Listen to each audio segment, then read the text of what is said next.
Si Franco TV na madalas nating maitampok dito sa ating channel ay bumisita sa isang sementeryo sa Peru para subukan mag-imbestiga kung meron bang mga kababalagan na nangyayari sa lugar na ito. At sa pagpasok pa nga lang ni Franco sa loob ng sementeryo, this place goes pretty deep in here, so I want to get away from the main entrance. Listen, oh, I just heard a noise over here.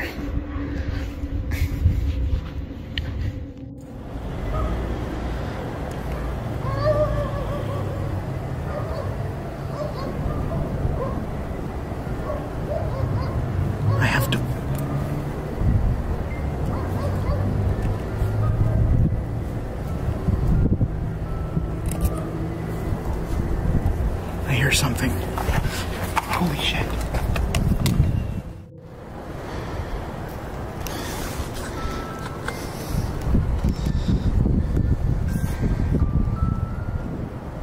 I hear music. And that sounds like it's coming from in here. That sounds really close. As of right now, I could hear music. Or I did hear music. I don't hear it right now. Listen.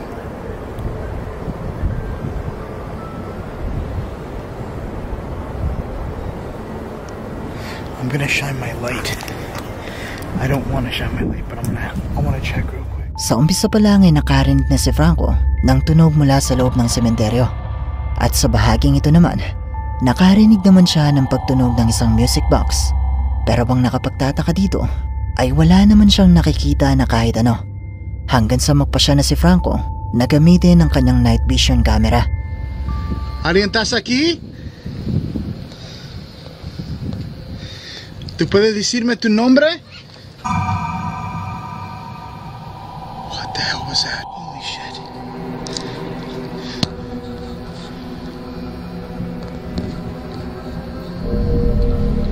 Makalipas lang ang ilang minuto nang buksan ni Franco ang night vision camera, nakuha na agad niya sa bahaging ito ang mistulang isang anino ng tao na dumaan at bigla na lang ding naglaho.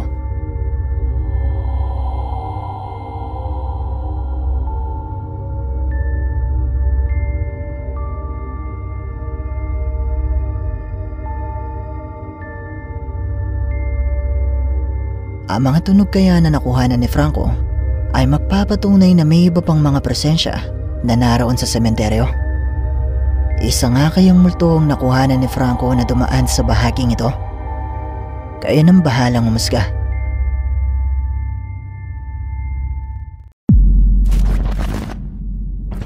Ang Twin Paranormal Team ay bumisita sa isa sa pinakamatandang farm sa US na pinaniniwalaang narito na noong mga panahon ng Native Americans.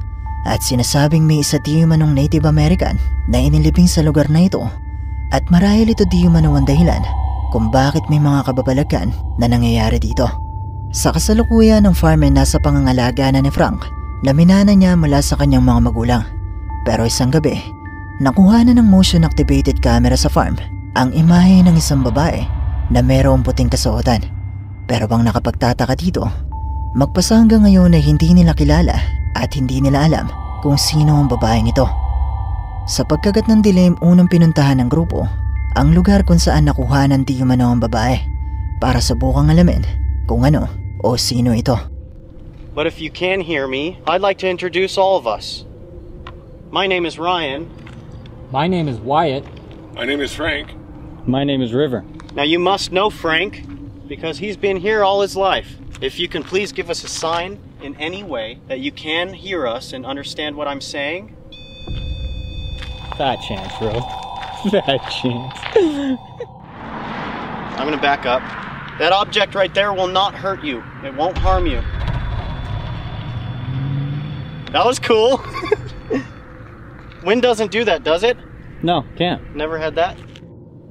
What they had captured was that you're a woman, either in a white dress or possibly even a white gown. Maybe if you have enough energy or if you need energy, these objects here in River's hand and Wyatt's hand, you can use that energy to hopefully give us as much information as yourself.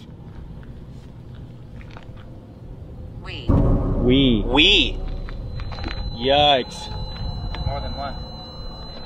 So are you saying that there's more than one of you?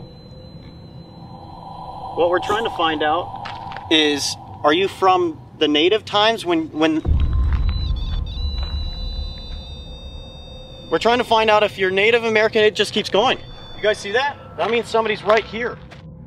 Are you the woman in white? I think that's a yes. That's all the way. Did you just see that? It all lit up.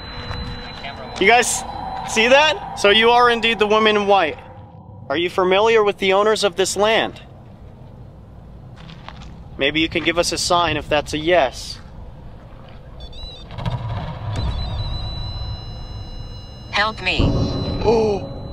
Help me. Oh my dude, I am so chilled. What is it that you need help with? Are you stuck on this land? Are you trying to tell us you're stuck? Because if you are, we can try our best. They just keep going. Dude, what is going on? If you don't mind, maybe stick with us through this night, because we're gonna be here for a while, but we'll try our best as soon as we do leave. Anything happens, so we have their surveillance footage that will catch any movement. It'll start to take photos when something triggers it, something walks in front of it. So we'll see if we do get anything left on there tonight. This is kind of creepy in and of itself. What's coming out of the spirit box? How do you... Wait, take photo, dude. That thing took a photo. We were just talking about the photo that was captured, and it just said take photo. Weird. There's just, guys, I just want you guys to understand there's so much that we need to cover, and we could stay in one spot. Ryan. Did he just say my name? Yeah. That No just said my shot! name! No way. That's the second time ever that this device has ever said my name. We introduced ourselves. Right. That's how they'd know. Dude, that's amazing. Nagumpisang madetect ng kanilang device na mistulang may mga presensya na nasa paligid at sa tingin nila ay hindi lang ito iisa. Nagumpisa na rin magbigay ng mga salita ang kanilang app na tumutugma sa mga pangyayari, pero mas kinalabutan sila nang banggitin ito ang pangalan ni Ryan. To gather some information, I'm going to go ahead and explain this device, this object. I'm going to set it on the ground. If anybody is here, and if you could just give us a quick sign. They may have followed us, man. Is this the same person we spoke to? Remember, touch that for yes. Use your energy, please. Thank you. What is that? Is it like really windy out?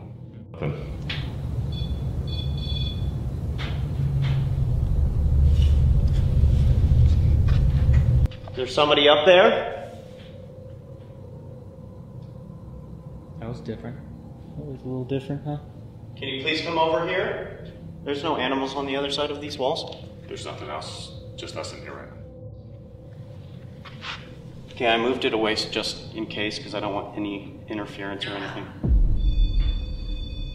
That's a really close grab. None of that's what they used to call my grandmother. What? None is what they used to call my grandmother. Are you family?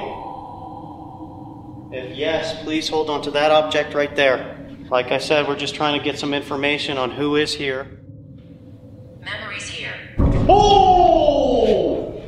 Whoa! Wait, what is it? Memories here. So are you saying you're family?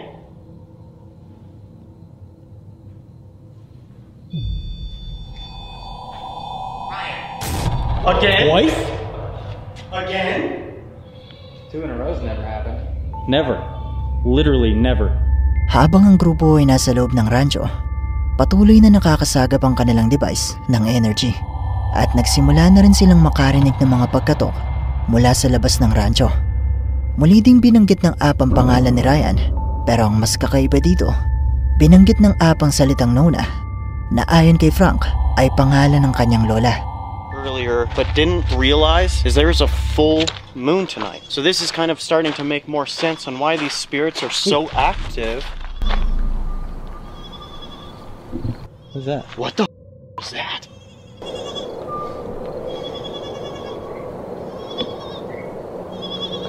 Point that way. What is that? Ain't no animal making that noise. Yo, there's somebody there.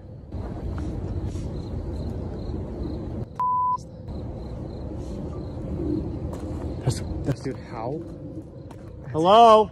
You're not supposed to be over here. This way, go. We're gonna find out what it is right now.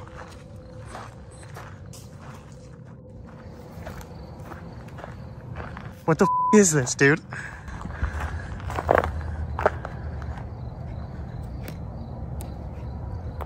Come out, please.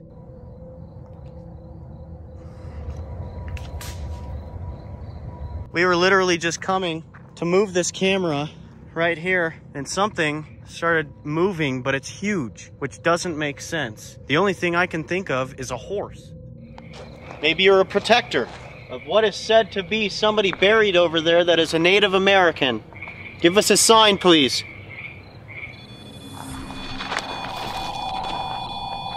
Now speak into this.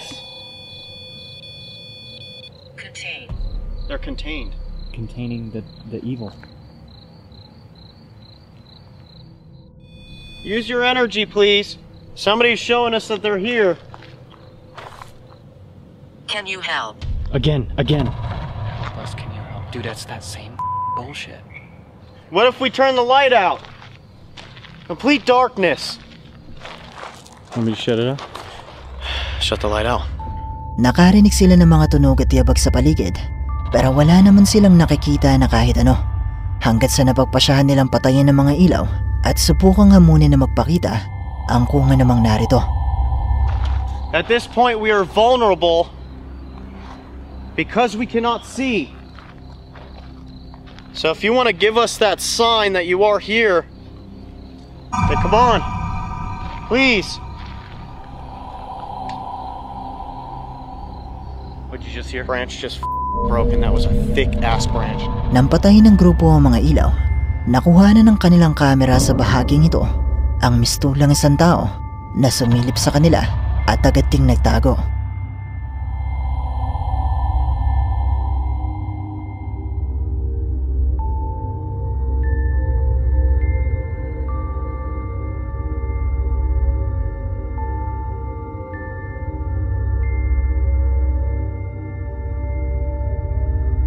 Ang mga naidokumento kayang pagpaparamdam at mga tunog na nakuha na ng grupo ay sapat na patunay na para masabing haunted nga ang lugar na ito. Isa nga kayang multo ang nakuha na nila sa bahaging ito. Ito na nga kaya ang sinasabing multo ng isang Native American na inilibing sa lugar na ito. Kayo, ano sa palagay nyo? Wait, napansin ko na 80% sa mga viewers ay hindi pa nakasubscribe dito sa ating channel. Kaya naman kung ikaw ay isa sa 80% na ito, iniimbitahan kita na i-hit ang subscribe button at ang notification bell dahil marami pong mga nakakatakot na videos ang paparating. Si TikTok user Lauren Rose 867 ay nagbahagi ng isang video sa kanyang TikTok account ng kanyang alagang pusa na meron di manong kakaibang kinikilos nung gabing ito. At dahil nakihiwagahan siya kung anong nangyayari dito, ay naisipan niya itong kuhanan.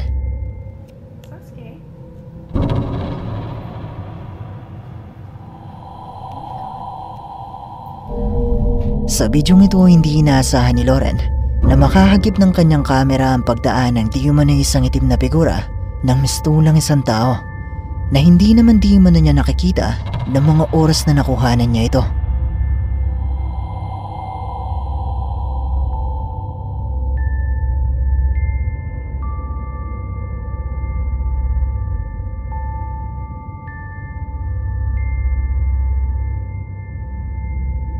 May mga paniniwala na nararamdaman at nakikita di umano ng mga pusa kung merong mga kaluluwa o entity sa isang lugar.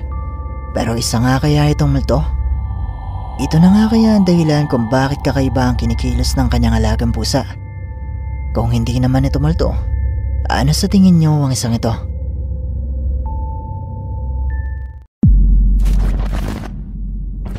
Muling nagbabalik ang Chinese ghost hunter na si Xiaolong para sa ating episode ngayon. At sa pagkakataong ito, si Xiaolong ay bumisita sa isang abandonadong ospital sa China na isinara mula noong nagka-pandemic dahil sa pagkalat ng virus na COVID-19 at sa pagpasok nga ni Xiaolong sa loob ng abandonadong ospital na ito. 这雾气室里边肯定有东西，我们重点把这个干开就行了。把这打开，这里面也有乾坤，因为它15都能打开。我操你妈！你老勾搭我上那里干你妈了个逼去！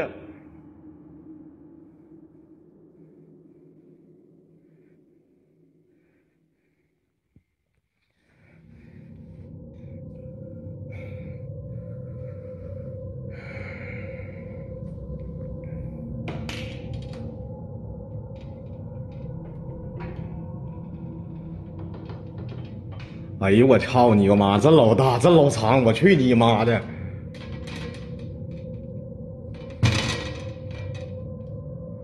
这应该是大型手术室了，兄弟们。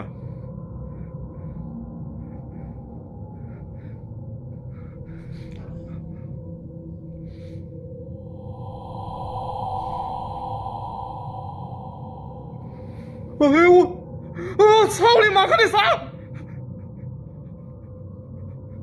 我操你妈！哎，再推我！啊！我操！我操！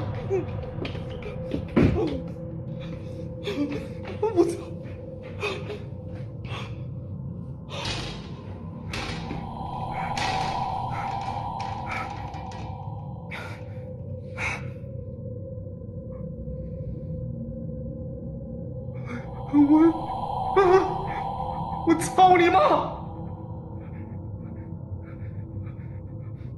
操你妈！出来！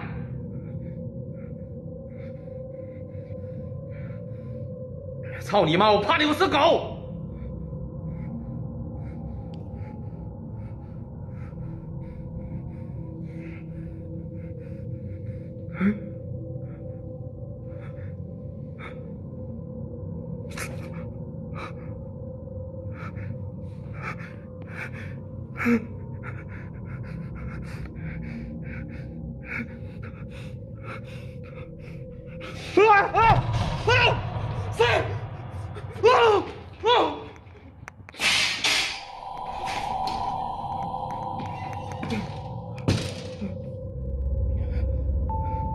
！Narinig ni Xiaolong na tumunog ang pintuan papunta sa mga operating room at sa kanyang pagpasok dito, nakuhanan niya ang kusang pagbaba ng kamang ito pati na rin ang kusang paggalaw ng stretcher na ito. Dahil dito ay napalabas si Xiaolong pero makalipas lang ang ilang minuto ay muli ulit siyang bumalik sa loob.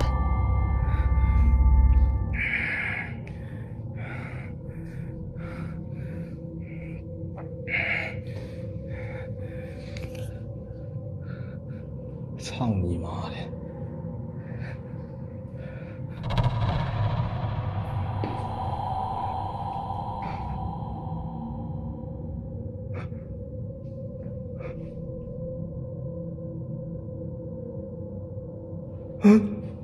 是，我操你妈！是我的光吗？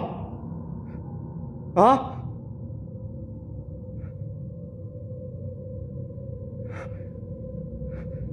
我去你妈的！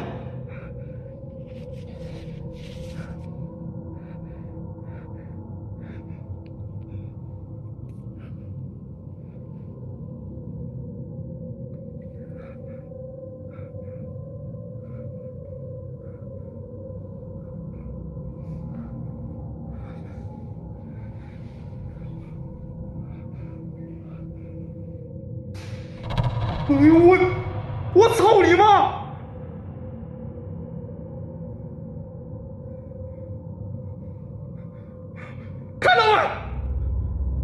Napansin ni Xiaolong na nagpapatay-sindi ang mga ilaw sa isang bahagi ng ospital. Agad naman niya itong pinuntahan at dito ay nakita niya na gumalaw ang pintuan ng isang kwarto. Nahirapan si Xiaolong na buksan ang pintuang ito pero wala naman siyang nakitang tao sa loob. Pero sa pagpapatuloy,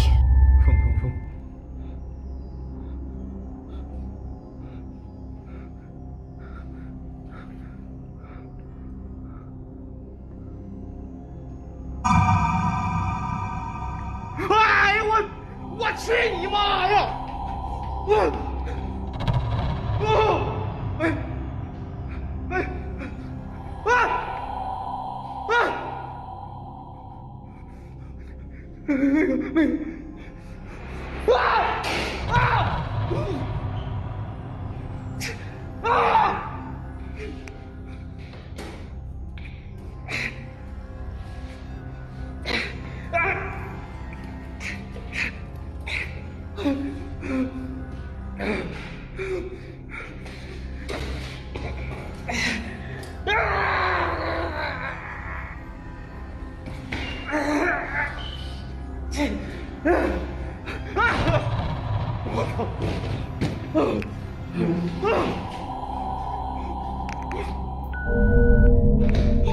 Sa pagpasok ni Xiaolong sa kwartong katabi nito, nakita niya di umano sa maliit na bintanang ito ang isang babae na mistulang isang nurse.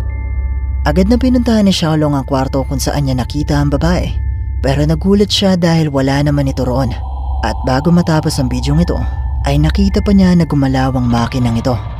Dito na nagpa siyang umalis si Xiaolong, pero mistulang may mga puwersa na pumipigil sa kanyang makaalis. Gayunpaman, nakalabas naman si Xiaolong ng ligtas sa abandonadong ospital.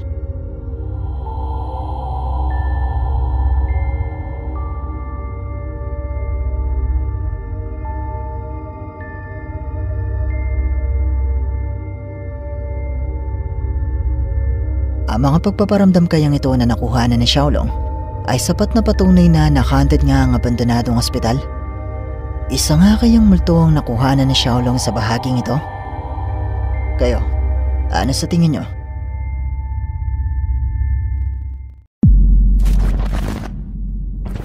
Late 1600s nang itinayo sa England ang isang malaking mansyon na tinatawag na Aston Hall, na sa ngayon ay nananatili pa rin nakatayo at bukas para sa mga turista na gustong makita ang kamanghamanghang gusaling ito. Pero ang pinakadinarayo sa lugar na ito ay ang dating kwarto ng babaeng nagngangalang Mary Holt. Si Mary Holt ay anak ng dating may-ari ng mansyon, pero dahil di umano sa hindi magandang ugali ng kanyang ama, ay naisipang lumayas ni Mary, pero siya ay nahuli at ikinulong sa kwartong ito sa loob ng 16 na taon hanggang sa siya ay pumanaw. Pinaniniwalaan na magpasa hanggang ngayon ay narito pa rin ang kaluluwa ni Mary at patuloy pa rin gumagala sa gusaling ito dahil madalas di manong maririnig ang mga yabag nito, partikular na sa kanyang kwarto kung saan ito binawian ng kanyang buhay. Nitong July 2022, ang mag-asawa na sina Saben Carl ay naisipang bisitahin ang Aston Hall at namangha di umano sila sa ganda ng gusaling ito hanggang sa makarinig na sila ng mga yabag mula sa kwarto ni Mary Holt.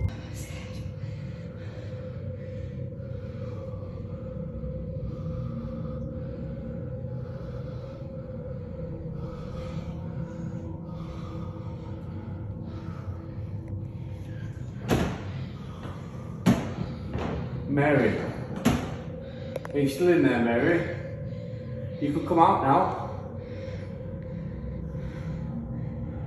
My name's Thomas. Hello. Sa pagpanik ng mag-asawa papunta sa kwarto ni Mary, sinubukan itong tawagin ni Carl at dito nga ay nagpakita sa kanila ang isang anino na dumaan sa pintuan at makalipas pa ang ilang segundo ay muli itong nagpakita.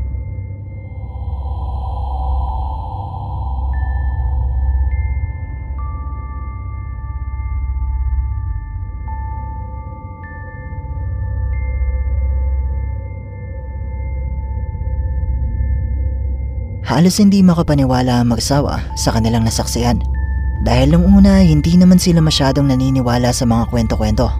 Kaya naman sinubukan nila itong i-live para ipakita sa iba ang kanilang nasaksihan. I had taken steps. My breathing's so heavy, I'm scared. I had taken steps and that door was open. But today it's shut. What's all that about? Explain that.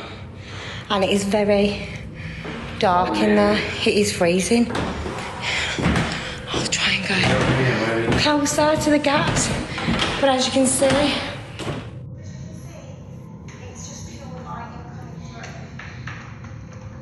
But I'm so sorry. Like I have thought that after I'm scared.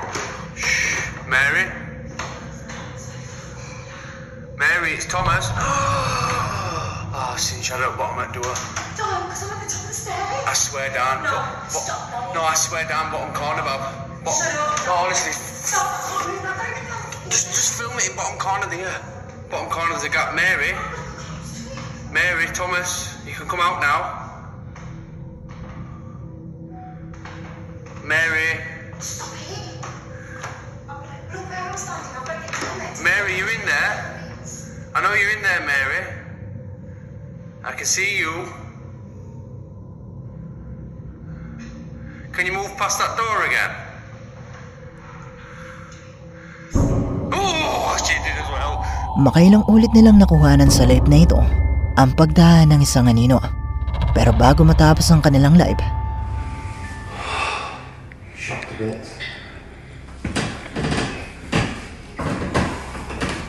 Mary, you coming out? That's it, Steve. He's doing it.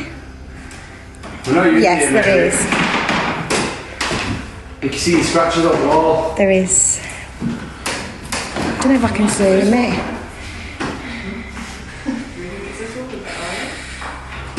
Nothing's happening now. Nothing's happening. sa huling bahagi ng kanilang TikTok live, nakuhanan ng mag-asawa ng mas malinaw at mas malapit ang pagdaan ng anino. At sa tingin nila ay sapat na ito na patunay, kaya dito na nila naisipang tapusin ang live.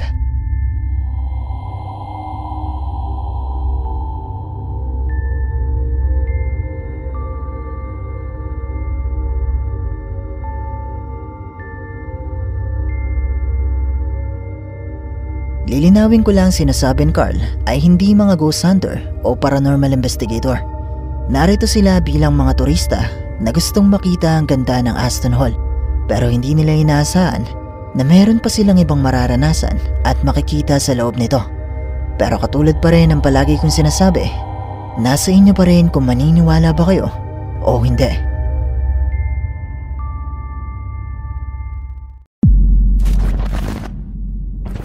Ang ating bonus clip para sa episode na ito ay mula naman kay TikTok user Jessamay Gabales, at napakaraming nagtag sa atin sa kanyang mga TikTok videos. Si Jessamay ay taga Bukidnon at 6 na buwan na siyang nagdadalang tao, pero ayon sa kanya, sa tuwing sumasapit ang hating gabi ay meron siyang mga naririnig na tunog sa labas ng kanilang bahay sa tapat ng kanyang kwarto. So guys, hindi ako makatulog ngayon kasi sobrang likod ni baby. And kanina pa sumasakit yung tiyan ko. Ito nga pala, naka-block na ako para safe. Then, time check tayo. It's 11:46 na tayo. Tapos, pakinggan niyo to.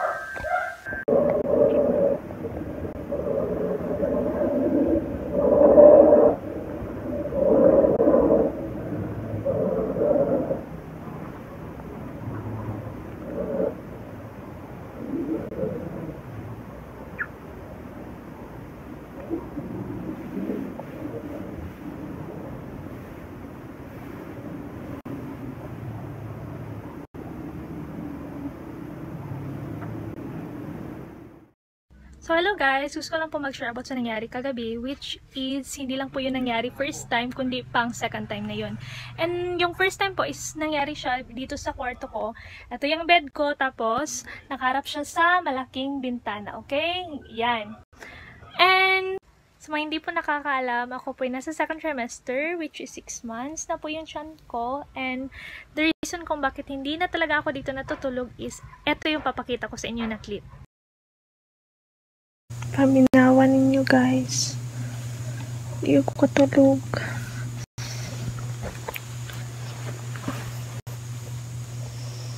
Sakit yung tiyan.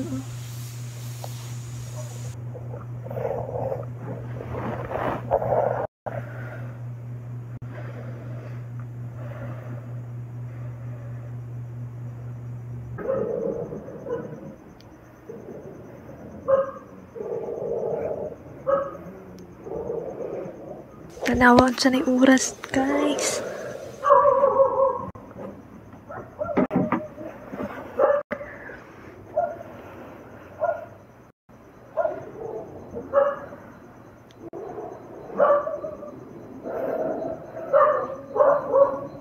Normal nani? Di ko katulog ay.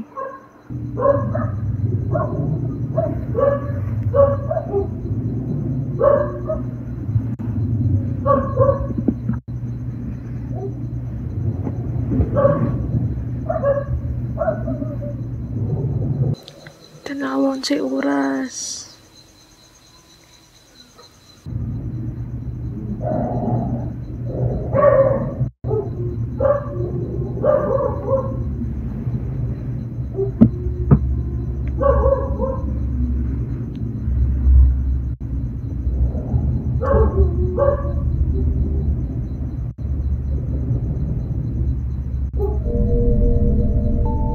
Malinaw na maririnig sa bidyong ito ang mistulang tunog ng isang mabangis na hayop o ng isang aso na mukhang nasa tapat nga lang ng kanyang kwarto.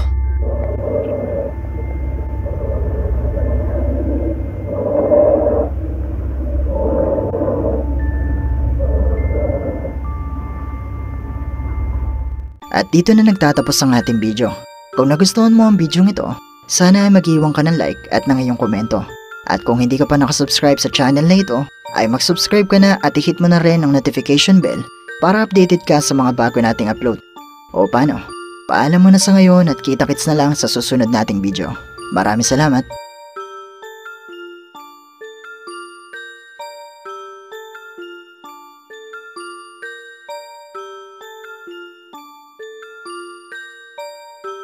Hi! Kung meron kang mga videos na pwede nating i-content sa ating munting channel, i-email mo lang ito sa sircripstv@gmail.com o kaya naman na i-PM mo lang ako sa ating Facebook page. Maraming salamat!